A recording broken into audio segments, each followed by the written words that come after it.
Hello parents, कैसे हो सब? बढ़िया। अपन पढ़ रहे थे एनसीईआरटी रीडिंग, और ये एनसीईआरटी रीडिंग सीरीज के अंदर जो अपन चैप्टर स्टार्ट कर रहे हैं, आज 11th क्लास स्टार्ट कर रहे हैं। पहले मैंने ये सोचा था कि मैं सिर्फ ऐसा ही करवाऊंगा आपको, इसकी एनसीईआरटी रीडिंग बाद में कराऊंगा, लेकिन फिर मेरे ख्याल आया कि साथ में अपन एनसीईआरटी रीडिंग भी कर सकते हैं और सबको डिटेल में कर भी सकते हैं।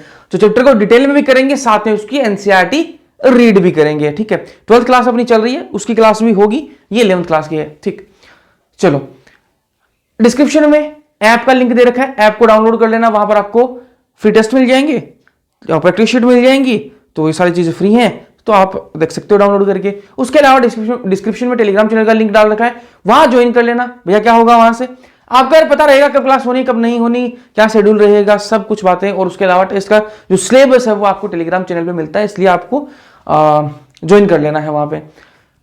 अब वीडियो स्टार्ट करने से पहले कुछ रिक्वेस्ट कर लेता हूं आपसे। रिक्वेस्ट ये कि लाइक चैनल को सब्सक्राइब वगैरह, लाइक वीडियो को कर देना आप, है ना।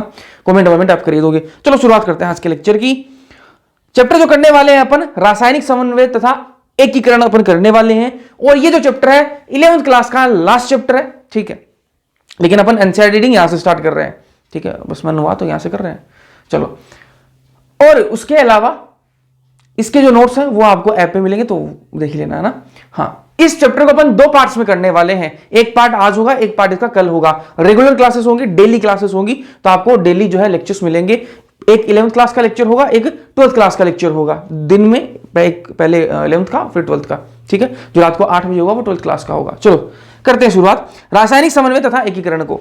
देखो, नियंत्रण, जो हमारे शरीर का जो नियंत्रण और समन्वय है वो 2 लोगों के हाथों में है। हमारे शरीर का जितना भी नियंत्रण, कंट्रोल का काम है और कोऑर्डिनेशन का काम है ना, कि भाई कौन सी चीज कैसे होनी है, ठीक है। सारी चीजें, मेरा हाथ हिल रहा है, ठीक है, मेरे पूरा शरीर जो है एक साथ में काम कर रहा है, ठीक है। ऐसा थोड़ी ना है कि भाई मैं बैठा हूं तो मेरा जो लीवर है वो भी, मैं भी बैठ जाता हूं थोड़ी देर, मैं भी रहने देता हूं काम करना, नहीं। सारे जो ऑर्गन्स, सारी जो शरीर के अंदर क्रियाएं हो रही हैं वो एक कोऑर्डिनेटेड वे में हो रही है, समन्वय क्रियाएं जो हो रही है, ठीक है। तो ये सारी चीजें कैसे हो रही है, इन चीजों को करवाने के लिए 2 जो लोग हैं वो जिम्मेदार हैं। वो 2 लोग कौन हैं? शरीर की जितने भी नियंत्रण और समन्वय के लिए 2 लोग जिम्मेदार हैं, एक तंत्रिकीय और एक है अंतःस्रावी। तंत्रिकीय वाली जो बात है वो अपन तंत्रिका तंत्र में पढ़ते हैं, जहां पर बहुत सारी तंत्रिकाएं यूज होती हैं, न्यूरॉन्स यूज होते हैं। अपना ब्रेन जो है उसका खेल होता है, अपना ब्रेन क्या सिग्नल देता है अपने हाथों को, अपने अंगों को, ठीक है। जितने भी अपने अंग हैं उनको ब्रेन सिग्नल देता है और उनसे कार्य करवाता है, ठीक है। ये तो हो गया आपका तंत्रिका वाला पोर्शन, ठीक। और वही बात करूं मैं अंतःस्रावी। अंतःस्रावी क्या है? जहां पर तंत्रिका वाला नहीं पहुंच सकता ना, वहां पर अंतःस्रावी काम करता है जी, ठीक है। तो तंत्रिका जो है वो हर जगह नहीं पहुंच सकती, जो दिमाग का खेल है वो हर जगह नहीं पहुंच सकता अपने शरीर के अंदर। तो कुछ जगहों के लिए क्या है, अंतःस्रावी है। ये अंतःस्रावी जो है ये सभी जगहों पर पहुंच सकता है। और ये अंतःस्रावी में कौन आते हैं? हार्मोन्स आते हैं, अभी बात करेंगे इनके ना। तो ये 2 लोग जो है तंत्रिकीय और अंतःस्रावी, ये दोनों क्या है, जिम्मेदार हैं। किसके लिए जिम्मेदार है भैया? ये जिम्मेदार है नियंत्रण और समन्वय के लिए जिम्मेदार हैं। तंत्रिकी की बात करूं तो भाई इसमें न्यूरॉन्स यूज होते हैं। न्यूरॉन्स जो है वो मिलकर इस तंत्रिकीय वाली जो प्रोसेस को संपन्न बनाते हैं। और ये जो प्रोसेस होती है फास्ट होती है, तेज होती है। ये वाली जो प्रोसेस होती है कैसी होती है? फास्ट होती है, तेज होती है, ठीक है। सभी कोशिकाओं तक ये नहीं पहुंच सकते। जो न्यूरॉन्स होते हैं वो सारी कोशिकाओं तक नहीं पहुंच सकते, ठीक बात है। अब ये सारी कोशिकाओं तक नहीं पहुंच सकता, तो सारी कोशिकाओं तक पहुंचने वाला अपन को चाहिए। पहला इंसान तो बोला कि भाई मैं आपके शरीर को कंट्रोल भी कर दूंगा, कोऑर्डिनेट भी कर दूंगा, ठीक है, लेकिन मैं सारी कोशिकाओं तक नहीं पहुंच पाऊंगा। तो हमारे पास क्या था? दूसरा ऑप्शन है जी अंतःस्रावी। ये अंतःस्रावी में कौन आता है? हार्मोन्स यूज होते हैं इसमें कौन यूज होते हैं? हार्मोन्स यूज होते हैं। और ये जो प्रोसेस तो कैसी है? धीरे काम करता है। अंतःस्रावी तंत्र जो होता है वो कैसे काम करता है? धीरे काम करता है। सब जगह पहुंच जाएगा लेकिन काम धीरे करता है, ठीक है। शरीर की सभी कोशिकाओं तक ये पहुंच सकते हैं। डिफरेंस पता लग गया, ठीक बात है। चलो एक बार इसकी मैं आपको एनसीईआरटी रीडिंग करवा देता हूं। ये आपका इंट्रोडक्शन वाला पार्ट है ना। रासायनिक समन्वय तथा एकीकरण आप अध्ययन कर चुके हैं, मतलब इससे पहले वाला जो चैप्टर है वो कौन सा है? तंत्रिका वाला चैप्टर, इसलिए बोल रहा है आप अध्ययन कर चुके हैं कि तंत्रिका विभिन्न अंगों के बीच एक बिंदु दर बिंदु द्रुत समन्वय का कार्य करती है, ठीक है, सही बात है। तंत्रिकीय समन्वय काफी तेज, बता दिया मैंने आपको, काफी तेज होता है लेकिन अल्प अवधि का होता है। काफी तेज तो होता है लेकिन थोड़ी देर के लिए होता है। जो आपकी दिमाग का जो सिग्नल है वो बहुत तेज होगा लेकिन थोड़ी देर के लिए होगा। तंत्रिका तंतुओं द्वारा शरीर के सभी कोशिकाओं का तंत्रिकायन नहीं होने के कारण कोशिका क्रियाएं के लिए तथा निरंतर नियमन के लिए एक विशेष प्रकार के समन्वय की आवश्यकता होती है। अब तंत्रिका जो है, तंत्रिका जो आपका तंत्र है वो हर कोशिका के पास में नहीं पहुंच सकता, इसलिए अपन को एक दूसरे तंत्र की आवश्यकता पड़ी, और वो दूसरा तंत्र कौन होगा? तंत्रिका तंत्र और अंतःस्रावी तंत्र। दूसरा तो तंत्र है वो कौन सा है? अंतःस्रावी तंत्र। ये मिलकर शरीर की क्रियात्मक कार्यों का समन्वय और नियंत्रण करते हैं। दोनों मिलकर, तंत्रिकीय और आपका अंतःस्रावी तंत्र, दोनों मिलकर शरीर की जितने भी क्रियात्मक जो आपके कंट्रोल है और कोऑर्डिनेशन, नियंत्रण और जो उनका समन्वय है उसको कंट्रोल करते हैं ना। चलो आगे बढ़ते हैं, बात करेंगे ग्रंथियों की, बात करते हैं, ग्लैंड्स की बात करते हैं। ग्रंथियां, देखो ग्रंथियां दो प्रकार की होती हैं, एक होती है आपकी बहिर्स्रावी ग्रंथि और दूसरी होती है आपकी अंतःस्रावी ग्रंथियां। ठीक है, एक होती है, एक प्रकार होता है आपका बहिर्स्रावी ग्रंथियां और दूसरा आपका अंतःस्रावी ग्रंथियां।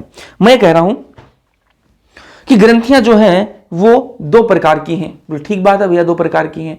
एक होती है आपकी बहिर्स्रावी ग्रंथियां और एक होती है आपकी अंतःस्रावी ग्रंथियां। ठीक बात है भैया, यहां तक भी कोई दिक्कत वाली बात नहीं है। जो बहिर्स्रावी ग्रंथियां होती हैं उनको कहते हैं इंग्लिश में एक्सोक्राइन ग्लैंड, और जो आपकी अंतःस्रावी ग्रंथियां होती हैं उनको कहते हैं एंडोक्राइन ग्लैंड। नाम सुने होंगे आपने। ठीक है, अब इनको एक एक को डिफरेंस देखते हैं, इनमें क्या फर्क होता है दोनों में। तो बहिर्स्रावी जो ग्रंथियां होती हैं इनमें नलिका होती है। क्या होती है? नलिका। भैया नलिका मतलब अभी दिखाता हूं मैं आपको ना। मान लो ये क्या है? ग्रंथि है। ग्रंथि को मैं लिख देता हूं, जी से लिख देता हूं ना, ग्लैंड। ठीक है, मान लो ये ग्रंथि है। ठीक है, और इसका जो टारगेट जो ऑर्गन है ना, कलर दूसरा लेता हूं मैं, इसका जो टारगेट ऑर्गन है, टारगेट ऑर्गन, ठीक है, जो टारगेट इसका अंग है, लक्षित जो इसका अंग है, जहां पर इसको अपना कार्य करना है, इस ग्रंथि को जिस टारगेट ऑर्गन पर, जिस ऑर्गन पर काम करना उसका क्या हो गया? टारगेट हो गया। जिस टारगेट पर इसको काम करना है ना, वहां तक ये अपने सिक्रीशन जो है ना, जो भी ये ग्लैंड बनाएगी, ठीक है, जो भी पदार्थ बनाएगी, उसको इस टारगेट ऑर्गन तक पहुंचाने के लिए ये किसका सहारा लेती है? इसके पास में क्या होती है? नलिकाएं होती हैं। क्या होती हैं? नलिका होती है। इस ग्लैंड से लेके और इस टारगेट ऑर्गन तक क्या होगी? नलिका होगी। और इस नलिका के अंदर क्या होगा? ये जो ग्लैंड जो भी सिक्रीशन बनाएगी, जो भी स्रवण बनाएगी, वो किसके अंदर चला जाएगा? इस नलिका से होते हुए इस टारगेट ऑर्गन तक पहुंच जाएगा। ठीक बात है। ये क्या है आपकी? इसको कहते हैं बहिर्स्रावी ग्रंथि। इस प्रकार की ग्रंथियों क्या कहते हैं? बहिर्स्रावी ग्रंथि। ऐसी ग्रंथियां हैं जिनके अंदर नलिका होती है, जो नलिका कहां तक जाती है? टारगेट ऑर्गन तक जाती है, और उस नलिका के अंदर कौन जाता है? जो भी इनका श्रवण होता है। बोलो भैया यहां तक तो मैं समझ में आ गया। अब मुझे एक बात बताओ यार, ये नलिका इनको चाहिए होती है, ऐसी ग्रंथियों क्या होती है? नलिका चाहिए होती है। ठीक है, अपना काम करने के लिए किसकी जरूरत पड़ेगी? नलिका की जरूरत पड़ेगी। अब यार एक चीज सोच के बताओ, अगर ये ग्लैंड जो है, इसको शरीर के अंदर कोई बहुत दूर दराज के अंदर अपना काम करना है, इसका जो मान लो लक्षित अंग कहीं दूर दराज में बना दिया, मान लो ये ग्रंथि कहां है? गले में, उसका काम कहां करवाना? पैर में करवाना है, तो बहुत दूरी बढ़ गई ना। इतनी नलिकाएं थोड़े ना बिछाएंगे भाई अपने, इतनी नलिकाएं थोड़े ना बिछाएंगे। ऑलरेडी कितना शरीर के अंदर कितनी सारी नलिकाएं हैं, एक नलिका और बढ़ा खर्चा बढ़वाना है क्या? नहीं।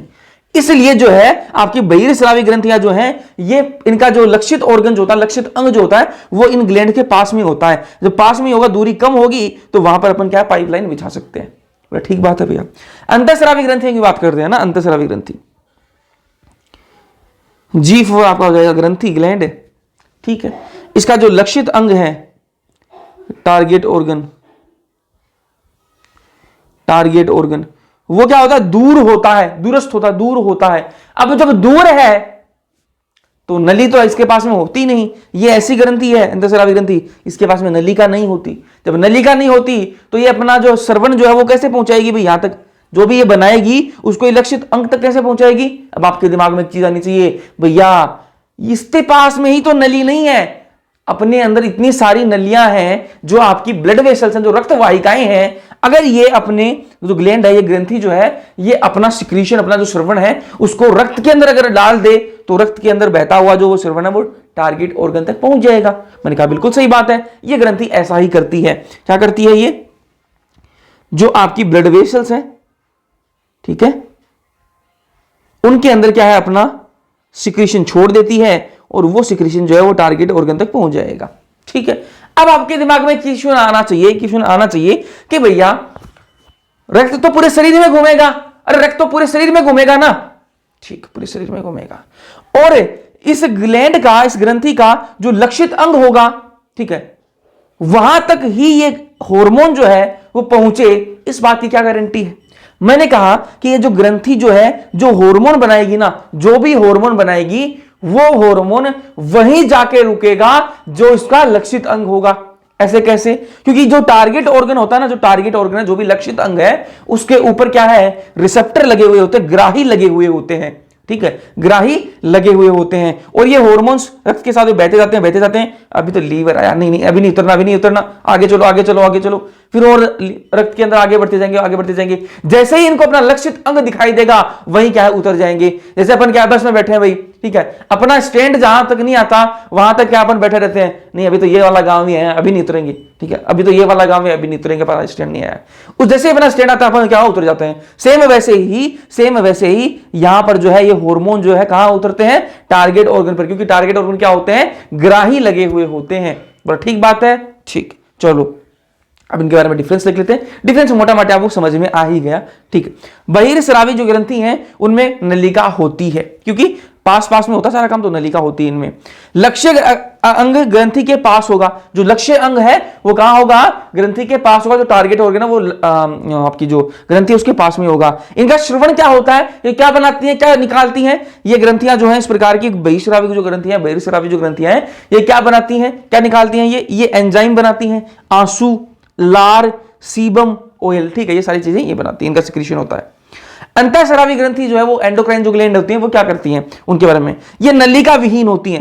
ये क्या होते हैं? नलिका विहीन, इनके अंदर नलिका नहीं होती। बहिर्स्रावी के अंदर नलिका होती है, अंतःस्रावी के अंदर नलिका नहीं होती। और नलिका नहीं होती इसलिए इन ग्रंथियों को एक और नाम दिया जाता है, अंतःस्रावी ग्रंथियों का एक और नाम होता है नलिका विहीन ग्रंथि। ठीक बात है। चलो, श्रवण को रक्त में मुक्त किया जाता है। इसमें क्या करते हैं, जो आपका सिक्रीशन होगा इस ग्लैंड का जो भी, उसको रक्त के अंदर क्या कर देते हैं? मुक्त कर देते हैं। बिल्कुल दिखा दिया मैंने आपको। इनका जो श्रवण है वो क्या है? हार्मोन, ठीक है, ये क्या बनाते हैं? हार्मोन बनाती है ना। इन्होंने हार्मोन नहीं बनाए, हार्मोन सिर्फ कौन बनाता है? अंतःस्रावी ग्रंथि ही बनाती है। तो ठीक बात है। ठीक है, अब ये तो दो प्रकार की ग्रंथि मैंने आपको बता दी, बहिर्स्रावी और अंतःस्रावी। एक होती है हेटेरोक्राइन ग्लैंड या फिर संयुक्त ग्रंथि, ठीक है, एक होती है संयुक्त ग्रंथि या फिर हेटेरोक्राइन ग्लैंड या फिर कंपोजिट ग्लैंड। भैया ये क्या होती है? कुछ ग्रंथि ऐसी है जिनके अंदर बहिर्स्रावी ग्रंथि के भी गुण हैं और अंतःस्रावी ग्रंथि के भी गुण हैं, ठीक है। एक देखो, मेन तो वही है आपकी बहिर्स्रावी ग्रंथि और अंतःस्रावी ग्रंथि, लेकिन कुछ ग्रंथियां ऐसी हैं जिनमें दोनों गुण हैं, बहिर्स्रावी के भी हैं, अंतःस्रावी के भी हैं। ऐसी ग्रंथियों क्या कहते हैं अपन? संयुक्त ग्रंथि कहा जाता है, हेटेरोक्राइन ग्लैंड कहा जाता है, या फिर इनको कह दो आप कंपोजिट ग्लैंड कह दो, ठीक है। तो ये क्या है? इनमें अंतःस्रावी भी है और बहिर्स्रावी, दोनों टाइप प्रकार की ग्रंथियां ये होती हैं, ठीक है। एग्जांपल की बात करें, पेंक्रियाज पता ही आपको, अग्नाशय, ठीक है। और आप वर्षण, अगर मेल की बात हो रही तो उसके अंदर जो वर्षण है, टेस्टिस जो है वो क्या है? वो एक प्रकार का संयुक्त ग्रंथि है। और फीमेल की बात हो रही तो अंडाशय जो है वो संयुक्त ग्रंथि है। तो पेंक्रियाज तो अग्नाशय तो सबके अंदर होगा, और अगर मेल हो तो वर्षण और फीमेल हुई तो अंडाशय, ठीक है। चलो अब इसको एक बार एनसीईआरटी लगा लेते हैं। आजो, अंतःस्रावी ग्रंथियों में नलिकाएं नहीं, एक मिनट, हार्मोन की बात कर लेते हैं फिर आगे बढ़ते हैं ना, पहले हार्मोन भी पढ़ लेते हैं साथ में। चलो हार्मोन की बात करते हैं ना। हार्मोन कैसा होता है? हार्मोन अभी वर्ड है ना, हार्मोन, ठीक है। हार्मोन क्या होता है इसके बारे में पढ़ते हैं ना। हार्मोन क्या है? बायोजेनिक होता है। हार्मोन क्या होता है? बायोजेनिक होता है। भैया बायोजेनिक का मतलब क्या हुआ यार? बायोजेनिक का मतलब यह होता है कि जो जीव द्वारा ही बनाया जाता हो, ठीक है, किसी ना किसी जीव द्वारा ही बनाया जाता हो, उसको क्या कहते हैं? बायोजेनिक कहते हैं। अब हार्मोन जो है वो कोई जीव ही तो बनाएगा। अरे गाड़ी बनाएगी क्या हार्मोन? भाई कल हाँ, पता चला गाड़ी पीछे से हार्मोन निकाल रही है, किसी के अंदर टेस्टोस्टेरोन की कमी हुई, हाँ पीछे गाड़ी से हार्मोन निकल रहा है, ठीक है, तो हाँ ये खा लो भाई, ऐसे थोड़ा ना होता है। तो हार्मोन जो क्या बायोजेनिक है, सिर्फ जो जीव हैं वही बनाते हैं, ठीक है। अपोषक रसायन होता है। हार्मोन जो है वो अपोषक रसायन होता है, इसके अंदर कोई न्यूट्रिएंट नहीं होता। हार्मोन जो होता है उसके अंदर कोई न्यूट्रिएंट नहीं होता, ठीक है। हार्मोन ऐसा केमिकल है जिसके अंदर कोई पोषक तत्व नहीं होता, अपोषक रसायन है, ये वाली बात आपको ध्यान में रखनी है। हमारे आहार में भी हार्मोन नहीं होता, अपन खाना खा रहे हैं उसमें बात करें विटामिन की, प्रोटीन की, कार्बोहाइड्रेट, ये सारी चीजें होती हैं, लेकिन हार्मोन नहीं आता। ऐसा नहीं है कि भाई बैंगन की सब्जी खाओ हार्मोन आपके अंदर बढ़ जाएंगे, ऐसा होता है क्या? नहीं होता, ठीक है। तो हार्मोन अपन खा नहीं सकते। चलो ठीक है। सूक्ष्म मात्रा में उत्पन्न होते हैं, ये हमारे शरीर के अंदर भी सूक्ष्म मात्रा में ही उत्पन्न होते हैं। ऐसा नहीं है कि भाई बहुत सारी मात्रा के अंदर उत्पन्न हो गए, हमारे शरीर के अंदर भी क्या है, ये सूक्ष्म मात्रा में ही उत्पन्न होते हैं। वो ठीक बात है, ठीक।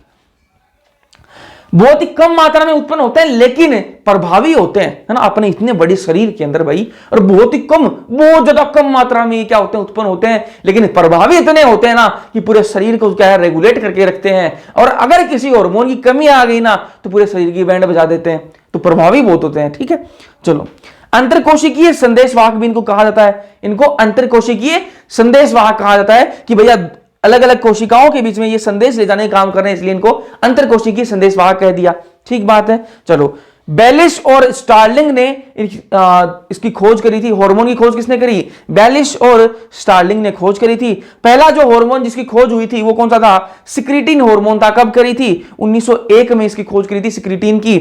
और ये कहां से निकलता है? ग्रहणी ड्यूडेनम से निकलता है। ग्रहणी, अरे हाउस वाइफ नहीं, ड्यूडेनम को ग्रहणी कहते हैं ना, ग्रहणी ड्यूडेनम से ये सिक्रीटिन निकलता है, ठीक है। अब चलो एनसीईआरटी रीडिंग मारते हैं। अंतःस्रावी ग्रंथियां और हार्मोन। अंतःस्रावी ग्रंथियों में नलिकाएं नहीं होती, बता चुका हूं आपको, अतः वे नलिका विहीन ग्रंथियां कहलाती हैं, बता दिया आपको, है ना। इसके स्राव हार्मोन कहलाते हैं। इसका जो स्राव उसको क्या कहते हैं? हार्मोन कहते हैं, बिल्कुल सही बात है। हार्मोन की चिरसमत परिभाषा के अनुसार, मतलब पुरानी परिभाषा है उसके अनुसार, हार्मोन अंतःस्रावी ग्रंथियों द्वारा स्रावित रक्त में मुक्त किए जाने वाले रसायन है। बिल्कुल सही बात है। पुरानी जो परिभाषा है उसके अकॉर्डिंग इसकी परिभाषा सिर्फ इतनी थी कि हार्मोन जो है वो अंतःस्रावी ग्रंथियों द्वारा, अंतःस्रावी ग्रंथि जो है उनके द्वारा इनको रक्त में क्या है, मुक्त कर दिया जाता है, ठीक है।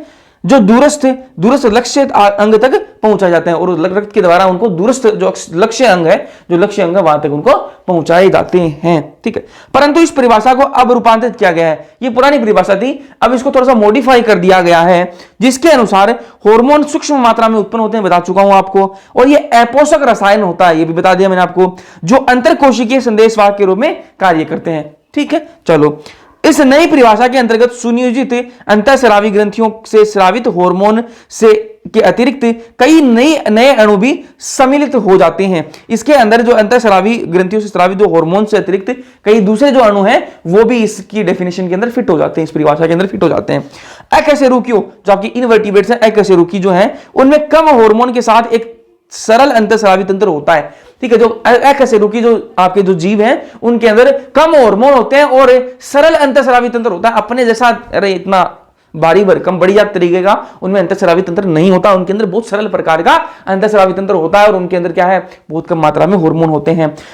और वहीं बात करें अपन कशेरुकियों की, वर्टिब्रेट्स की, तो उनके अंदर कई रसायन हार्मोन की तरह है, बहुत सारे रसायन हार्मोन होते हैं और वो कार्य करने वाले समन्वय स्थापित करते हैं। और यहाँ मानव अंतःस्रावी तंत्र की अपन बात करेंगे। जो अकशेरुकी उनमें कम हार्मोन होते हैं, सरल प्रकार का क्या होता है आपका अंतःस्रावी तंत्र होता है, और कशेरुकियों के अंदर हार्मोन ज्यादा होते हैं। अब मानव आपके अंतःस्रावी तंत्र की अपन बात करेंगे। आज मानव अंतःस्रावी तंत्र, चलो शुरुआत करते हैं। अंतःस्रावी तंत्र ग्रंथियां और शरीर के विभिन्न भागों में स्थित हार्मोन स्रावित करने वाले उत्तक कोशिकाओं मिलकर अंतःस्रावी तंत्र का निर्माण करते हैं। अंतःस्रावी तंत्र का निर्माण कौन करते हैं? यहां पर लिख रखा है जी, है ना, कि विभिन्न शरीर के विभिन्न भागों में, शरीर के अलग अलग भागों में स्थित हार्मोन स्रावित करने वाले, ठीक है, हार्मोन निकालने वाले, जो उत्तक, कोई उत्तक हुआ, कोई टिश्यू हार्मोन निकालता हो, ठीक है, वो भी आ जाएगा इसके अंदर। कोई कोशिका हुई जो हार्मोन निकालती है, वो भी इसके अंदर शामिल है। वो सब मिलकर क्या बनाते हैं? अंतःस्रावी तंत्र का निर्माण करते हैं। अब पीयूष ग्रंथि है, ठीक है, पीयूष ग्रंथि को इंग्लिश में कहते हैं पिट्यूटरी ग्लैंड, ठीक है। पीनियल ग्रंथि है, पीनियल ग्लैंड, ठीक है। थायराइड ग्रंथि है, एड्रिनल है, ठीक है। अग्नाशय है, ठीक है, अग्नाशय तो बता दिया मैंने आपको, है ना। पैराथायरॉइड है, ठीक है। थाइमस है, जनन ग्रंथियां हैं, जनन ग्रंथि के अंदर आ जाएंगे आपकी वर्षण और अंडाशय, ठीक है। नर में वर्षण हो जाएगा और मादा में अंडाशय हो जाएगा। हमारे शरीर के सुनियोजित अंतःस्रावी अंग हैं, ये सारे हमारे शरीर की क्या है? सुनियोजित अंतःस्रावी अंग हैं। यहां पर डायग्राम में दिखा भी रखा है, बाद में देखेंगे, एक बार बताता हूं, है ना। इनके अतिरिक्त कुछ अन्य अंग जैसे कि जठर आंतरीय मार्ग, जो जठर आंतरीय मार्ग जो है उसके अंदर भी कुछ निकलते हैं, हार्मोन निकलते हैं, यकृत हो गया, वर्क हो गया, हृदय आदि भी हार्मोन का उत्पादन करते हैं। ये तो हो गया, देखो पीयूष ग्रंथि हो गई, पीनियल ग्रंथि होगी, थायराइड ग्रंथि होगी, एड्रिनल एड्रिनल ग्रंथि होगी, उसके अलावा एक मिनट, उसके अलावा आपकी अग्नाशय, पैराथायरॉइड, थाइमस, जनन ग्रंथियां, ये तो क्या सुनियोजित ग्रंथियां हैं। उसके अलावा जो आपकी जठर आंतरीय जो मार्ग है वो भी हार्मोन बनाता है, यकृत, वृक, ठीक है, कीड़े, हृदय, ये सारे भी क्या है, हार्मोन का उत्पादन करते हैं। मानव शरीर की सभी प्रमुख अंतःस्रावी ग्रंथियां तथा हाइपोथैलेमस की संरचना और उनकी कार्य का संक्षिप्त विवरण अगले भाग में दिया गया, जो पढ़ेंगे, ठीक है। आ जाओ, ये देख लो भाई, डायग्राम में आपको सारी जो ग्रंथियां वो दिखाई दे रही होगी। यहां पर ये देखो हाइपोथैलेमस यहां होता है, ये देखो यहां पर हाइपोथैलेमस है, ये देखो यहां पर ये जो बीच में से निकली हुई ना उंगली से संरचना निकली हुई है, ये आपकी पीनियल ग्लैंड है, और यहां पर ये नीचे होती है पीयूष ग्रंथि, ठीक है, और फिर यहां पर ये थायराइड ग्लैंड है, ठीक है, थायराइड और पैराथायराइड है, और यहां ये थाइमस है, ठीक है, और ये अग्नाशय हो गया आपका, ये आपके अधिवर्क हो गए, ठीक है, अधिवर्ग ग्रंथि जो आपकी किडनी के ऊपर होती है, एड्रिनल ग्लैंड होगी, ये मान नर की बात करें तो उसमें वर्षण हो जाएंगे, और जो मादा में क्या आ जाएंगे, अंडाशय हो जाएंगे, पता ही आप सबको। हाइपोथैलेमस की बात करते हैं, आज पहले नोट्स में चलेंगे, फिर अपन हाइपोथैलेमस पे आएंगे। आज हाइपोथैलेमस की बात करते हैं, ठीक है। हाइपोथैलेमस कहां स्थित होता है, तो डाइनसिफिलोन जो अग्र मस्तिष्क का जो आधार भाग है ना, उसको कहते हैं डाइनसिफिलोन कहते हैं। जो अग्र मस्तिष्क जो है उसको क्या कहते हैं, डाइनसिफिलोन कहते हैं। उसका जो आधार भाग है ना, उसके वहां पर क्या स्थित होता है, आपका हाइपोथैलेमस स्थित होता है। अब डाइनसिफिलोन क्या है, डाइनसिफिलोन आपको समझ में आएगा, जो तंत्रिका चैप्टर के अंदर अपन जो मस्तिष्क पढ़ेंगे उसके अंदर मैं आपको इसको बताऊंगा, ठीक है। तो डाइनसिफिलोन जो है उसके आधार भाग पर क्या स्थित होता है, आपका हाइपोथैलेमस स्थित होता है। तो ठीक बात है, कोई दिक्कत नहीं है। हाइपोथैलेमस की उत्पत्ति कैसी है, एक्टोडर्मल उत्पत्ति होती है इसकी, जो ओरिजिन है वो कैसा है, एक्टोडर्मल है, ठीक है। तंत्रिकीय और अंतःस्रावी तंत्र के बीच ये लिंक बनाता है, ठीक है। जो आपका ये हाइपोथैलेमस है ना, ये कहां है भाई दिमाग के आसपास है, मस्तिष्क के आसपास है।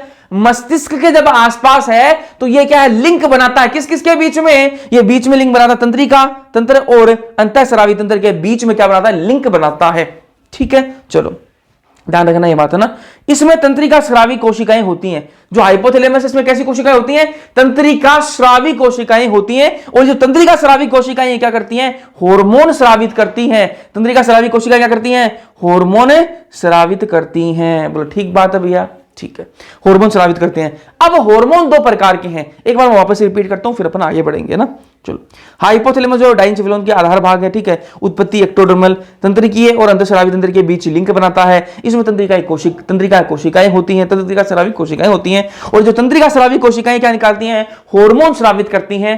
हार्मोन जो दो प्रकार के स्रावित करती हैं, ये कौन कौन से भैया, दो प्रकार के हार्मोन निकालती हैं। एक है आपके मोचक हार्मोन और दूसरे आपके निरोधी हार्मोन। कौन सा हार्मोन निकालती है, मोचक हार्मोन। और मोचक हार्मोन को इंग्लिश में कहते हैं रिलीजिंग हार्मोन, ठीक है। मोचक हार्मोन को इंग्लिश में क्या कहते हैं, रिलीजिंग हार्मोन। ऐसे हार्मोन जो कुछ ना कुछ क्या करवाएंगे, रिलीज करवाएंगे। हाइपोथैलेमस जो है उसके अंदर क्या है, उसके अंदर भैया उसके अंदर न्यूरोसेक्रेटरी सेल्स हैं, तंत्रिकीय स्रावी कोशिकाएं हैं। और तंत्रिकीय स्रावी कोशिकाएं जो होती हैं वो क्या निकालती हैं, हार्मोन निकालती हैं। दो प्रकार के हार्मोन निकालती हैं, एक होते हैं आपके मोचक हार्मोन, रिलीजिंग हार्मोन। जो रिलीजिंग हार्मोन होते हैं ना, वो क्या करते हैं, कुछ ना कुछ रिलीज करवाते हैं। और वहीं मैं बात करूं इनहिबिटरी हार्मोन की या फिर निरोधी हार्मोन की, निरोधी हार्मोन को इंग्लिश में इनहिबिटरी हार्मोन। इनहिबिटरी जो हार्मोन होता है वो क्या करवाता है, हार्मोन्स को रोकता है। रिलीजिंग हार्मोन कुछ ना कुछ रिलीज करवाएगा, और जो आपका इनहिबिटरी हार्मोन होता है वो क्या करेगा, रोकेगा। अरे बोल ठीक है, ठीक। चलो, तो मोचक हार्मोन है, रिलीजिंग हार्मोन है, ये पीयूष ग्रंथि से हार्मोन के स्राव को प्रेरित करते हैं, ठीक। मैंने आपको बताया कि कुछ ना कुछ रिलीज करवाएंगे, तो यहां पर पीयूष ग्रंथि से क्या करते हैं, ये हार्मोन के स्राव को प्रेरित करते हैं। वही मैं बात करूं निरोधी हार्मोन, तो ये पीयूष ग्रंथि से हार्मोन को रोकते हैं। पीयूष ग्रंथि से क्या करते हैं, ये हार्मोन को रोकते हैं। ठीक बात है क्या, ठीक। तो ये मैंने आपको बताया। एक मिनट में आपको यहां पर एक डायग्राम बनाते हैं, फिर अपन आगे बढ़ते हैं।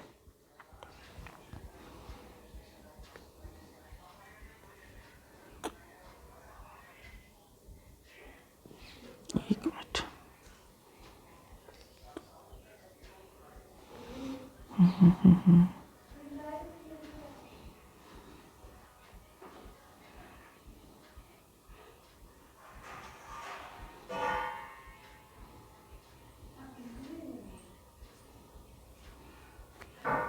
ठीक है। ये क्या है, ये पीयूष ग्रंथि का अग्रभाग है, ठीक है, इसको बोल देंगे अपन एंटीरियर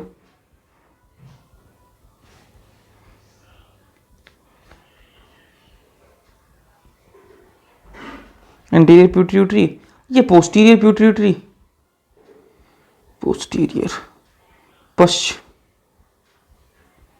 ये अग्र, ठीक है। और ये बीच वाला क्या है, ये मध्यवर्ती, मध्यवर्ती भाग है, ठीक है। किसके भाग है, पीयूष ग्रंथि के मध्यवर्ती भाग है, ठीक है। ये क्या है, ये तंतु है, तंतु इंग्लिश में कहेंगे इसको स्टोक, स्टोक। ये तंतु किस काम आएगा, ये तंतु किस काम आएगा अभी बताऊंगा। ऊपर क्या है, हाइपोथैलेमस, हाइपोथैलेमस, ठीक है। तो ये तंतु किस काम कर रहा है, तंतु का काम क्या है, हाइपोथैलेमस और जो आपकी पीयूष ग्रंथि जो है, हाइपोथैलेमस और पीयूष ग्रंथि को आपस में जोड़ने का काम कौन कर रहा है, ये तंतु काम कर रहा है, ठीक बात है। अरे पीयूष ग्रंथि को हाइपोथैलेमस से जोड़ने का काम कौन कर रहा है, ये तंतु काम कर रहा है। बोलो भैया ठीक बात है, चलो ठीक है। अब मैं ये कह रहा हूं ध्यान से सुनना, बातों को ध्यान से सुनना। मैंने थोड़ी देर पहले क्या बताया कि जो हाइपोथैलेमस होता है इसके पास में क्या होती है भैया, इसके पास में आपने बताया कि इसके पास में होती हैं तंत्रिका स्रावी कोशिका होती हैं। मैंने कहा ठीक बात है, तो यहां पर क्या बना दी मैंने आपको, ये तंत्रिका स्रावी कोशिकाएं, ठीक है, क्या तंत्रिका स्रावी कोशिकाएं, ठीक है। इस तंत्रिका स्रावी कोशिका से क्या निकलेगा, यहां से निकलेगी एक रक्तवाहिका, यहां से निकलेगी एक रक्तवाहिका और यहां तक आएगी, ठीक है। इस रक्तवाहिका में तंत्रिका कोशिका क्या निकालती है, हार्मोन बनाती है। भैया अभी तो आपने बताया था कि तंत्रिका स्रावी जो कोशिका होती है क्या होती है, हार्मोन निकालती है, हार्मोन स्रावित करती है। इस तंत्रिका स्रावी कोशिका ने क्या निकाला, हार्मोन निकाला, हार्मोन निकाला। और वो हार्मोन जो रक्त में बता हुआ कहां आ जाएगा, वो आ जाएगा आपकी जो पिट्यूटरी है, अग्र पिट्यूटरी जो है आपकी अग्र पीयूष जो ग्रंथि है उसके अंदर आ जाएगा, एंटीरियर पिट्यूटरी के अंदर आ जाएगा वो हार्मोन, ठीक है। हार्मोन बनाया किसने, हाइपोथैलेमस ने बनाया, ठीक है। और वो कहां आ गया, अग्र पीयूष ग्रंथि के अंदर आ गया। अब अग्र पीयूष ग्रंथि से क्या है, कुछ ना कुछ काम करवाएगा, ठीक है। अब बात करूं मैं, ठीक है, कुछ हार्मोन यहां पर मध्यवर्ती भाग में भी आएंगे, ठीक है। अब बात करें अपन पश्च पीयूष ग्रंथि की, पश्च पीयूष ग्रंथि की बात करते हैं। तो पश्च पीयूष ग्रंथि जो है, ठीक है, उसके पास में अगर हार्मोन आपको भेजना है ना, तो आप रक्त का सहारा नहीं ले सकते, रक्त का सहारा नहीं ले सकते। पश्च पीयूष ग्रंथि ने कहा कि भैया आप अगर खुद आओगे, खुद आकर मुझे कुछ चीज दोगे तो मैं एक्सेप्ट करूंगा, अगर आप किसी के हाथ कोई चीज भिजवाओगे ना तो मैं नहीं ले रहा भाई, फिर मैं वो मेरा क्या हो जाएगा, असम्मान हो जाएगा। जैसे हम करते हैं ना भाई, हम नहीं जा सकते कहीं दूसरी जगह, ठीक है। मान लो आप कोचिंग कर रहे हो कहीं, ठीक है, शहर में, तो आपके गांव से कोई आ रहा होगा बंदा, तो घर वाले उसके साथ में कोई सामान भेज देते हैं ना, ठीक है भाई, मेरे वाले लड़के को देते हैं, मेरे वाले लड़की को दे देना, ठीक है, तो आप तक पहुंचा देते हैं। लेकिन ये क्या है, ये थोड़ा सा अड़ियल है, ठीक है। ये कहेगा कि भाई मेरे तो भाई घर वाले आके देके जाएंगे तभी मैं एक्सेप्ट करूंगा, वरना मैं नहीं मान रहा बातें, ठीक है। तो ये जो है इसके लिए क्या करना पड़ेगा, रक्त का सहारा नहीं ले सकती जो आपकी जो तंत्रिका स्रावी जो कोशिकाएं हैं, ये रक्त का सहारा नहीं ले सकती। जो तंत्रिका कोशिकाएं हैं इनको क्या करना पड़ेगा, खुद को ही बड़ा होना पड़ेगा। ये तंत्रिका कोशिका है, तंत्रिका स्रावी कोशिका है, ये खुद ही क्या होगी, बड़ी होगी बेचारी, और अपना जो है सिक्रीशन यहां डाल देगी, अपना सर्वण यहां डाल देगी, ठीक है। चलो अब यहां तक आपको समझ में आ गया होगा। चलो अब एक चीज मैं आपको और बता देता हूं, एक चीज और बता देता हूं कि जो हाइपोथैलेमस जो है आपका, हाइपोथैलेमस जो हार्मोन बनाता है वो दो प्रकार के हैं, वो मैंने आपको बताया ही, ठीक है। अब हाइपोथैलेमस ने किसको हार्मोन भेजा, एक तो अग्र पीयूष ग्रंथि को भेजा और एक आपकी पश्च पीयूष ग्रंथि को भेजा, ठीक है। किस तरीके से भेजा वो आपको बता दिया मैंने आपको, ठीक है। अग्र पीयूष ग्रंथि के पास में जो हार्मोन आएंगे ना, वो अग्र पीयूष ग्रंथि से क्या करवाएंगे, कुछ ना कुछ काम करवाएंगे। जैसे क्या हुआ कि किसी ने काम कहा, किसको, जैसे मैं एक एग्जांपल दूं कि हाँ प्राइम मिनिस्टर साहब को कोई काम करवाना है, ठीक है, पीएम को कोई काम करवाना है, तो वो किसको ऑर्डर देंगे, वो सीधे भी स्टेट है उनके सीएम को अपना क्या है मैसेज भेज देंगे, ठीक है।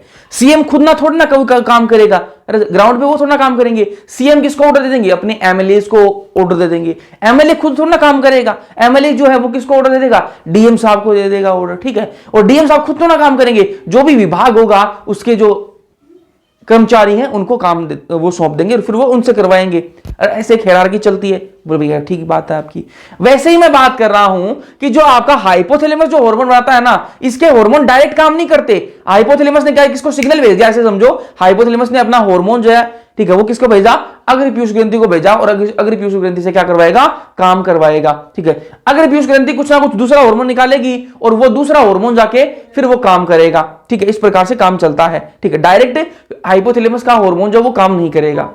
ये बात हुई अग्र पीयूष ग्रंथि की। लेकिन पश्च पीयूष ग्रंथि जो है वो एकदम निठल्ली है। जैसे कुछ स्टेट के जो सीएम मान लो, ये क्या है, निठल्ले हैं बिल्कुल, वो काम नहीं करते। तो वहां क्या, पीएम को खुद जाके काम करना पड़ेगा। अरे बोल ठीक है क्या, ठीक है समझने के लिए, ठीक है चलो।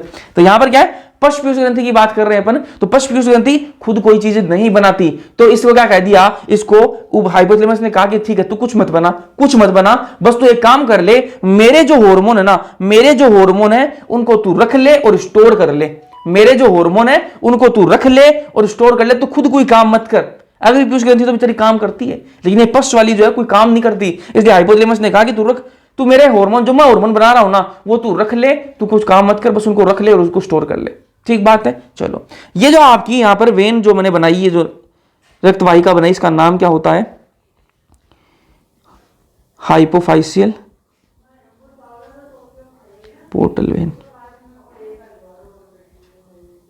ठीक है, चलो आगे बढ़ते हैं। अब कुछ आपके सामने हाइपोथैलेमिक हार्मोन है, उनके बारे में बात कर लेते हैं ना। हाइपोथैलेमस के कौन कौन से हार्मोन है उनके बारे में बात कर रहे हैं। तो पीयूष ग्रंथि के अग्र और मध्यवर्ती भाग में प्रवेश करने वाले हार्मोन है ना, पीयूष ग्रंथि के अग्र, ठीक है, आगे वाला, और जो मध्यवर्ती जो आपका भाग है उसमें प्रवेश करने वाले जो हार्मोन की बात कर रहे हैं अपन, वो कैसे आते हैं, इस रक्त वाहिका के सारे वो आते हैं। कौन कौन से, पहला आपके सामने जीएचआरएच। जीएचआर का फुल फॉर्म क्या है, फुल फॉर्म आपको पता होनी चाहिए, ग्रोथ हार्मोन। ग्रोथ हार्मोन यहां तक है, आरएच का मतलब रिलीजिंग हार्मोन, और रिलीजिंग हार्मोन जहां पे आ जाए मतलब मोचक हार्मोन है, रिलीजिंग हार्मोन है, क्या करवाएगा ये, और ये कुछ ना कुछ किसी से रिलीज करवाएगा। थोड़ी देर पहले बताया था ना मैंने आपको कि दो प्रकार के हार्मोन निकालेगा, रिलीजिंग हार्मोन, एक इनहिबिटरी हार्मोन। रिलीजिंग हार्मोन आपको दिख जाए मतलब पीयूष ग्रंथि से कुछ हार्मोन को स्रावित करने का काम करवाएगा, और पीयूष ग्रंथि ये इनहिबिटरी हार्मोन जो निरोधी हार्मोन क्या करेगा, पीयूष ग्रंथि से हार्मोन को रोकेगा। ठीक है, चलो, तो जीएचआरएच जो है इसको सोमेटोक्राइनिन भी कहते हैं, और जीएचआरएच की फुल फॉर्म क्या है, ग्रोथ हार्मोन रिलीजिंग हार्मोन। ठीक है, पीयूष ग्रंथि को ये क्या करेगा, प्रेरित करेगा। ये हार्मोन कहां काम करेगा, पीयूष ग्रंथि पर काम करेगा, कि पीयूष ग्रंथि पे आता है ये उस पर काम करेगा, और पीयूष ग्रंथि को कहेगा कि आप क्या करो, आगे काम करो। पीयूष ग्रंथि क्या काम करती है, फिर जीएच हार्मोन निकालती है, ग्रोथ हार्मोन निकालती है। ठीक बात है भाई। जीएचआरएच किसने निकाला, हाइपोथैलेमस निकाला। हाइपोथैलेमस से वो कहां आया, वो कहां आया, अग्र भाग के अंदर आया, पीयूष ग्रंथि के। जैसे ही वो अग्र भाग के अंदर आया तो अग्र भाग जो प्रेरित हुआ, और अग्र भाग ने जो पीयूष ग्रंथि का जो अग्र भाग है उसने क्या बनाया, उसने जीएच हार्मोन बना दिया। फिर दूसरा हार्मोन है जीएचआईएच। जीएचआईएच इसको सोमेटोस्टेटिन भी कहा जाता है। ठीक है, सोमेटोस्टेटिन सही है क्या। ठीक है, ग्रोथ हार्मोन इनहिबिटरी हार्मोन है ये। क्या है, ग्रोथ हार्मोन इनहिबिटरी हार्मोन होता है ये। ठीक है, ये जो है इनहिबिटरी का मतलब निरोधी हार्मोन है। ठीक है, क्या है, निरोधी हार्मोन है। ये भी क्या है, पीयूष ग्रंथि पे काम करेगा, पीयूष ग्रंथि पे काम करेगा, और क्या करेगा, जीएच अब नहीं निकलने देगा। ठीक है, जीएचआरएच जो है वो क्या कर रहा था, जीएचआरएच क्या कर रहा था, ग्रोथ हार्मोन को, जीएच को निकलवा रहा था। ठीक है, रिलीजिंग हार्मोन निकलवाता है, और इनहिबिटरी हार्मोन जो है वो रोकता है। ठीक है, तो इसने रोका। चलो आगे और भी हार्मोन्स की बात करेंगे। तीसरा हार्मोन है टीआरएच। टीआरएच फुल फॉर्म क्या है टीआरएच की, टीआरएच की फुल फॉर्म भी लिख लेते हैं, thyrotropin releasing hormone. Releasing hormone, releasing hormone आ गया मतलब कुछ ना कुछ निकलवाएगा। निकलवाएगा किससे, पिट्यूटरी से निकलवाएगा। ठीक है, पिट्यूटरी से निकलवाएगा। पीयूष लिख देता हूं चलो। ठीक है, पीयूष ग्रंथि से निकलवाएगा। क्या निकलवाएगा, टीएसएच। टीएसएच फुल फॉर्म पता है क्या आपको, thyroid, thyroid stimulating hormone, stimulating hormone TSH.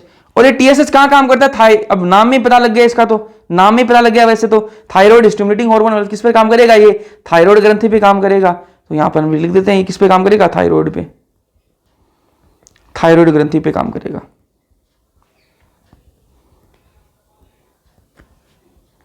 Thyroid ग्रंथि पे काम करता है। ठीक है, चलो आगे बढ़ते हैं। ठीक है, फिर अगला देखो भाई, अगला है आपके सामने जीएनआरएच। जीएनआरएच फुल फॉर्म पता होनी चाहिए आप सबको इनकी, शॉर्ट भी आ सकता है, फुल फॉर्म भी आ सकती है।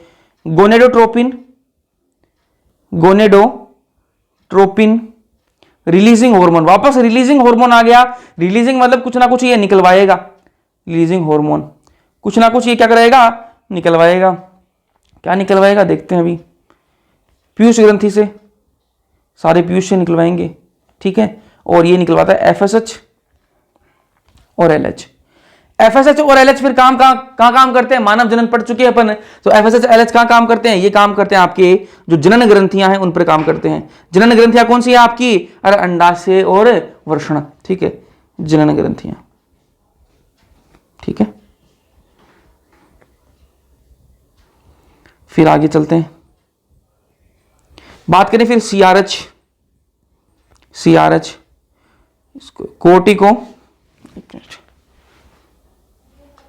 कोर्टिकोट्रोपिन रिलीजिंग हार्मोन, वापस रिलीजिंग हार्मोन आ गया। रिलीजिंग हार्मोन का मतलब क्या है, कुछ ना कुछ निकलवाएगा।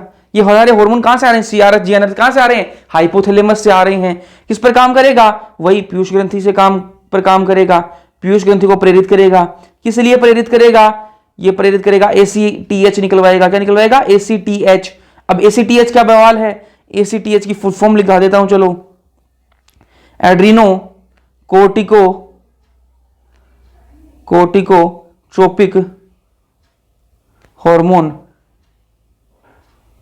हार्मोन, ठीक है।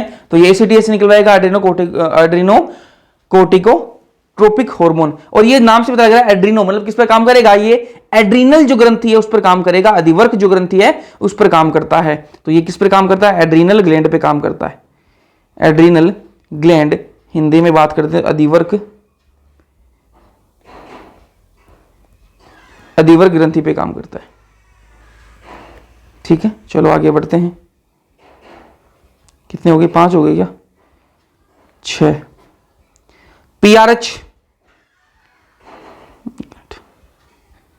पीआरएच प्रोलैक्टिन, फुल फॉर्म लिख लेते हैं इसकी, पीआरएच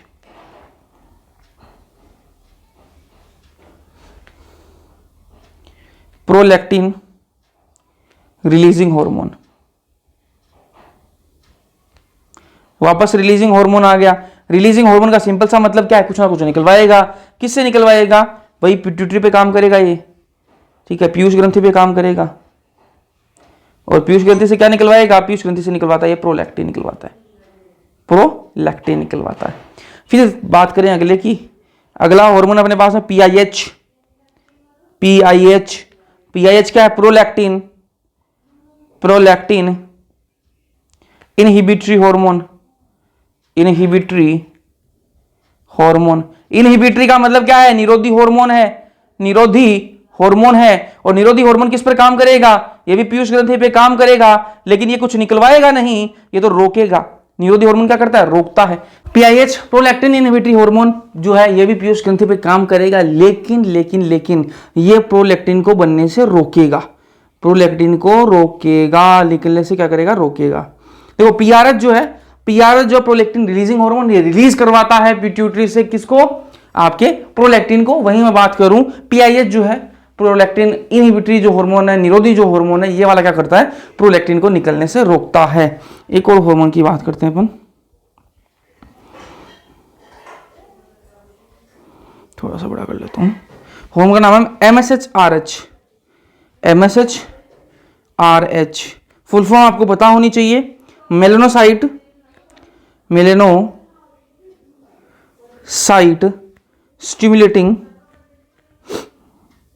स्टिमुलेटिंग हार्मोन। आरएच का मतलब सब जानते हो, रिलीजिंग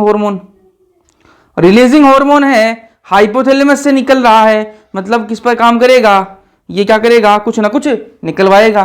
तो मैं आपको एक चीज बता देता हूं, ये जो मैंने ऊपर के जो 7 बताए थे, ये जो ऊपर के 7 हार्मोन मैंने बताए हैं, ये कहां काम करते हैं, ये काम करते हैं आपकी अग्र पीयूष ग्रंथि पे काम करते हैं, एंटीरियर पिट्यूटरी ग्लैंड पे काम करते हैं, ठीक है। तो मैंने हेडिंग क्या डाल देखिए, पीयूष ग्रंथि के अग्र और मध्यवर्ती भाग में प्रवेश करने वाले हार्मोन। तो ये जो 7 हैं ये कहां प्रवेश करते हैं, ये प्रवेश करते हैं आपकी अग्रभाग के अंदर, पीयूष ग्रंथि के अग्रभाग के अंदर। और ये जो MSH है ये कहां एंटर करता है, ये प्रवेश करता है कहां पर, आपके मध्यवर्ती लिखते हैं पीयूष ग्रंथि के, पीयूष ग्रंथि के मध्यवर्ती भाग में। ठीक है, तो ये सारे आपको पता लग गया आपको कि भैया अग्र ग्रंथि पीयूष की अग्रग्रंथि अग्रभाग, पीयूष ग्रंथि के अग्रभाग में कौन से हार्मोन है, मध्यवर्ती भाग में। अब बात करते हैं पश्च भाग की, बात कर लेते हैं ना कि पश्च भाग में कौन से हार्मोन निकलते हैं, उनके बारे में बात करते हैं।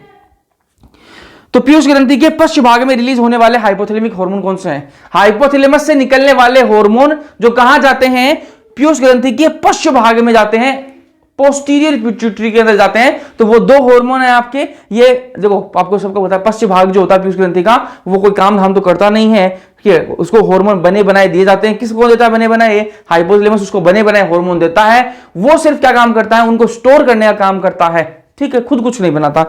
तो पीयूष ग्रंथि के पश्च भाग में कौन से हार्मोन, एक तो ऑक्सीटोसिन रिलीज होता है। ऑक्सीटोसिन आता कहां से है, वही हाइपोथैलेमस देता है इसको, है ना। एक आता है आपका वेसोप्रेसिन, जिसको एंटी डायरेटिक हार्मोन भी कहा जाता है, ठीक है। ऑक्सीटोसिन आप सबने सुना होगा, अगर आपने जो मानव जनन अगर आपने पढ़ा है तो आपने ऑक्सीटोसिन सुना होगा, ठीक है। आगे ऑक्सीटोसिन जो है वो गर्भाशय की पेशियों में संकुचन करवाता है। ऑक्सीटोसिन जो होता है वो गर्भाशय की जो पेशियां जो होती हैं, जो मसल्स होती हैं गर्भाशय की, उनमें संकुचन करवाता है। कब करवाता है, जब बेबी की डिलीवरी हो रही होती है ना, बेबी की जब डिलीवरी हो रही होती है उस टाइम पर ये क्या करवाता है, संकुचन करवाता है, ताकि जो है डिलीवरी हो जाए ना, बेबी बाहर निकल जाए, इसलिए संकुचन करवाता है, ठीक है।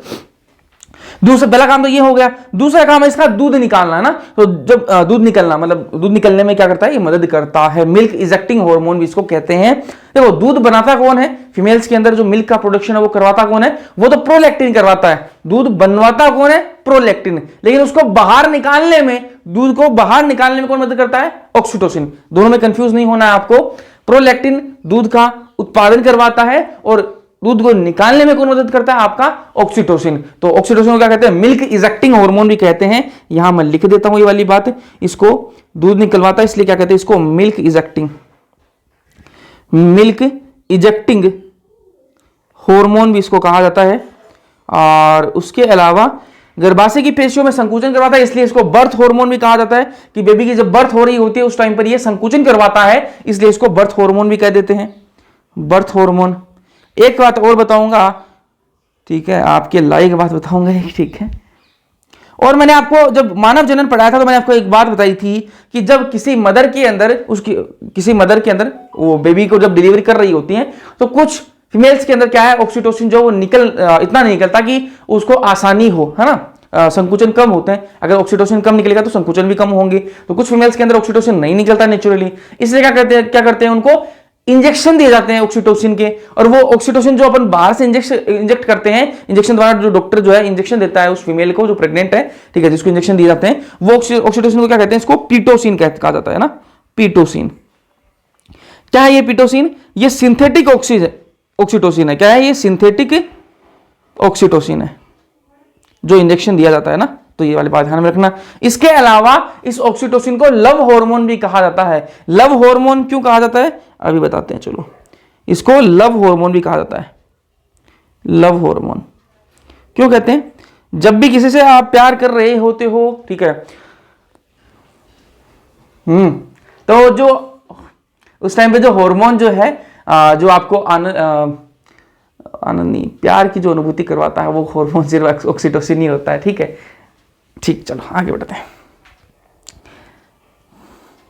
फिर आगे वेसोप्रेसिन की, ऑक्सीटोसिन की बात होगी। वेसोप्रेसिन या इसको एंटी डायरेटिक हार्मोन भी कहते हैं। ये किडनी नलिका पर कार्य करता है। कहां करता है, किडनी नलिका पे कार्य करता है, ठीक है। किडनी की जो नलिकाएं हैं, जो आपकी जो रीनल ट्यूब्यूल्स हैं, उन पे काम करता है ये, ठीक है। ये H2O का पुनः अवशोषण करवाता है। H2O क्या करता है, पुनः अवशोषण करवाता है। भैया उससे क्या होगा, पानी जो है रीअब्सॉर्ब हो जाएगा, वापस अवशोषित हो जाएगा। मूत्र के अंदर ज्यादा से ज्यादा पानी नहीं निकलेगा बाहर। अपन को मूत्र के अंदर जो विषैले पदार्थ हैं, जो काम के जो आयंस नहीं है, उनको बाहर निकालना है, ना कि पानी को बाहर निकालना है। पानी तो थोड़ा बहुत अपन को निकालना पड़ता है, क्योंकि बिना पानी के जो अपने जो टॉक्सिक जो सब्सटेंस है जो अपन मूत्र के द्वारा निकालते हैं वो ऐसे निकलेंगे नहीं, तो थोड़ा पानी अपन को बाहर निकालना पड़ता है। अगर आप ये सोच रहे हो कि पानी ही बाहर निकाल रहे, नहीं, पानी नहीं निकालना होता शरीर से बाहर, उन विषैले पदार्थों को बाहर निकालना होता है। ठीक बात है। तो पानी को कम से कम बाहर निकले, इसके लिए कौन काम करता है? वेसोप्रेसिन एंटीडायरेटिक हार्मोन जो है ये काम करता है, H2 का पुनः अवशोषण करवाता है। ये कहां काम करता है? जो आपका नेफ्रॉन होता है उसके डीसीटी वाले भाग, डिस्टल कॉन्वोल्यूटेड जो ट्यूब्यूल है, दूरस्थ आपकी जो संकलित नलिका है उस पर काम करता है, और कलेक्टिंग डक्ट जो संग्रह नलिका है उस पर यह काम करता है, वहां से कंडीशनल रीअब्जॉर्प्शन करवाता है, उसका पुनः अवशोषण करवाता है। एडीएच की अगर कमी हो जाए, एडीएच किसको कहा है? इस एंटी डायरेटिक हार्मोन को शॉर्ट में एडीएच कहते हैं। अगर एडीएच की कमी हो जाए तो क्या होगा? एडीएच की कमी होगी तो पानी का पुनः अवशोषण नहीं होगा। पानी का पुनः अवशोषण नहीं होगा तो मूत्र के अंदर पानी की मात्रा ज्यादा से ज्यादा जाने लग जाएगी। तो अगर एडीएच की कमी आएगी तो मूत्र के अंदर हाइपोटोनिक कंडीशन आ जाएगी। हाइपोटोनिक कंडीशन मतलब पानी की मात्रा ज्यादा है और जो आपके आयंस है उनकी मात्रा कम है। और अपन को आयंस की मात्रा ज्यादा रखनी थी, पानी की मात्रा कम रखनी थी। अब क्या हुआ? जो आयंस की मात्रा कम हो गई, पानी की मात्रा ज्यादा हो गई। क्यों? क्योंकि एडीएच नहीं काम कर रहा, एडीएच है ही नहीं। एडीएच होता तो पानी को क्या करवा लेता? अवशोषित करवा लेता शरीर के अंदर ही। अब पानी बाहर निकलने लग गया, मूत्र के द्वारा पानी जो शरीर से बाहर जाने लग गया। ठीक है, अब मूत्र कैसा होगा? डाइल्यूट हो गया, और बहुत सारा शरीर से मूत्र निकल रहा है और मूत्र के अंदर पानी निकल रहा है बहुत सारा, मूत्र द्वारा अत्यधिक मात्रा में अगर पानी निकल रहा है, इस कंडीशन क्या कहा जाता है? डायबिटीज इंसिपिडस कहा जाता है। एग्जाम में क्वेश्चन बहुत बार आया हुआ है, इसलिए आपको याद रखना है कि मूत्र द्वारा पानी का लॉस हो रहा है एडीएच की कमी के कारण, तो कौन सी जो कंडीशन होती है इसको कहते हैं डायबिटीज इंसिपिडस कहा जाता है उस कंडीशन को। ठीक बात है। चलो इसकी एनसीईआरटी रीड करते हैं, फिर अपन इसको आगे कल करेंगे, है ना। जैसा कि आप जानते हैं कि हाइपोथैलेमस डायंसिफिलोन अगर मस्तिष्क पश्च का आधार भाग है, बिल्कुल सही बात है, और यह शरीर के विविध प्रकार के कार्यों का नियंत्रण करता है, बता दिया मैंने आपको ना। इसमें हार्मोन का उत्पादन होता है, बता दिया उत्पादन होता है। कई तंत्रिका स्राविक कोशिकाएं होती हैं, बताया मैंने आपको, जो हार्मोन निकालती हैं, जिन्हें न्यूक्लियाई कहते हैं। ये हार्मोन पीयूष ग्रंथि से स्रावित होने वाले हार्मोन के संश्लेषण और स्राव का नियंत्रण करते हैं। ये जो हार्मोन निकलते हैं ना इससे, आपके जो हाइपोथैलेमस से, वो किसको नियंत्रित करते हैं? पीयूष ग्रंथि से निकलने वाले हार्मोन को करते हैं। बिल्कुल, अभी तो थोड़ी देर पहले बताया मैंने आपको कि भाई जीएचआरएच निकलेगा, वो पीयूष ग्रंथि से निकलने वाले हार्मोन जीएच जो है उसको नियंत्रण करेगा। ठीक है। हाइपोथैलेमस से स्रावित होने वाले हार्मोन दो प्रकार के हैं। कौन कौन से? एक मोचक हार्मोन है, एक निरोधी हार्मोन है। मोचक हार्मोन मतलब रिलीजिंग हार्मोन है। ठीक है, जो पीयूष ग्रंथि से हार्मोन से स्राव को प्रेरित करता है ना, पीयूष ग्रंथि से जो हार्मोन निकलेगा उसके स्राव को प्रेरित करेगा, कौन? मोचक हार्मोन तो निकलवाएगा। और जो निरोधी हार्मोन है वो क्या करता है? वो जो पीयूष ग्रंथि से हार्मोन को रोकता है। तो निरोधी हार्मोन का रोकने का काम है, उसका निकलवाने का काम है। उदाहरण है हाइपोथैलेमस से निकलने वाला गोनेडोट्रोपिन मुक्तकारी हार्मोन के स्राव पीयूष ग्रंथि में गोनेडोट्रोपिन हार्मोन के संश्लेषण एवं स्राव को प्रेरित करते हैं, बता चुका हूं आपको थोड़ी देर पहले। वहीं दूसरी ओर हाइपोथैलेमस से ही स्रावित सोमेटोस्टेटिन हार्मोन पीयूष ग्रंथि से वृद्धि हार्मोन के स्राव का रोधक है। सोमेटोस्टेटिन मैंने आपको बताया, जिसको GHIH भी कहते हैं, ग्रोथ हार्मोन इनहिबिटरी हार्मोन भी कहा जाता है, या फिर इसको सोमेटोस्टेटिन भी कहा जाता है। तो ये सोमेटोस्टेटिन हार्मोन क्या करता है? निरोधी हार्मोन है, तो ग्रोथ हार्मोन को क्या कहता है? रोकता है, पीयूष ग्रंथि से ग्रोथ हार्मोन को निकलने नहीं देता। यह हार्मोन हाइपोथैलेमस की तंत्रिका कोशिकाओं से प्रारंभ होकर तंत्रिकाक्ष होते हुए तंत्रिका सिरों पर मुक्त कर दिए जाते हैं। ये हार्मोन निवाहिका परिवहन तंत्र जो हाइपोफाइसियल आपका पोर्टल वेन है उसके द्वारा पीयूष ग्रंथि तक पहुंचते हैं और अग्र पीयूष ग्रंथि के कार्यों का नियमन करते हैं, उसको कंट्रोल करते हैं, उसको रेगुलेट करते हैं। पश्च पीयूष ग्रंथि का तंत्रिकीय नियमन सीधे हाइपोथैलेमस के अधीन होता है। ठीक है, तो जो पश्च आपका पश्च वाला भाग है, पश्च वाला वो जो भाग है पिट्यूटरी ग्लैंड का, वो डायरेक्ट किसके कांटेक्ट में होता है? तंत्रिका कोशिकाओं के हाइपोथैलेमस के डायरेक्ट कांटेक्ट में होता है, बता चुका हूं। वहां पर तो रक्त का खेल ही नहीं है ना। चलो, ये मैंने आपको बता दिया, ये वाला डायग्राम मैंने आपको बना के दिखाई दिया है ना। ये तो मोस्ट ऑफ चीजें तो मैंने आपको उसकी बता ही दी।